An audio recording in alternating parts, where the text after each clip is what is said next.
Let's kick things off with the broader market. Stocks rebound into the close, with the Nasdaq turning positive in a late day rally, and retail sales earlier in the day, of course, posting a surprise gain for the month of August. Nasdaq still positive, S&P and Dow just negative. Mike, I mean, we were talking all week really about the intraday performance. Yeah. Today's interesting, and it looks terrible for the first hour of the intraday chart, but now looks great.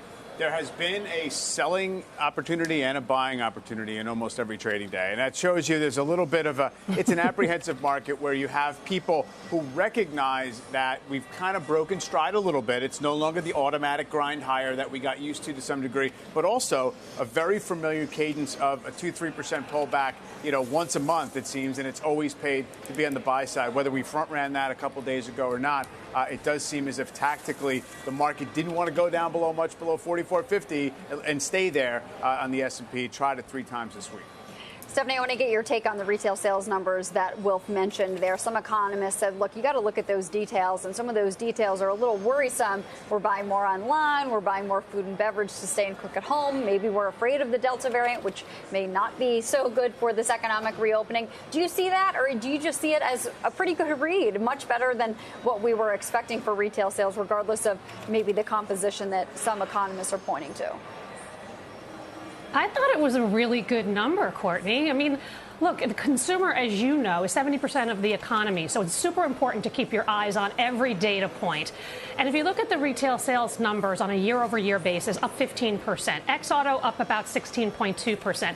But on a 2-year basis, up 18.6%. That's 10% above pre-pandemic levels. And the control group, as we all know, goes into GDP, up 12% year-over-year. And it was very broad-based, the numbers. 10 out of 12 categories rose. And so, yeah, any given month, we're going to get data points great on online, maybe not so great on electronics, which is what happened to this go-round.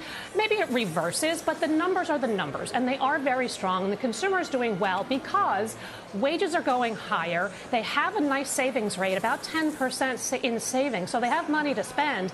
Oh, by the way, they have pent-up demand, I know myself included, right, especially on the reopen and the services part of the economy. And if you look at the confidence numbers, I know the monthly numbers are not terrific, but the weekly numbers have been pretty good. So I think the consumer is just fine. I'm overweight discretionary. I have a whole hodgepodge of different kinds of names. They lean reopen, but I think there's a lot of opportunity in that space.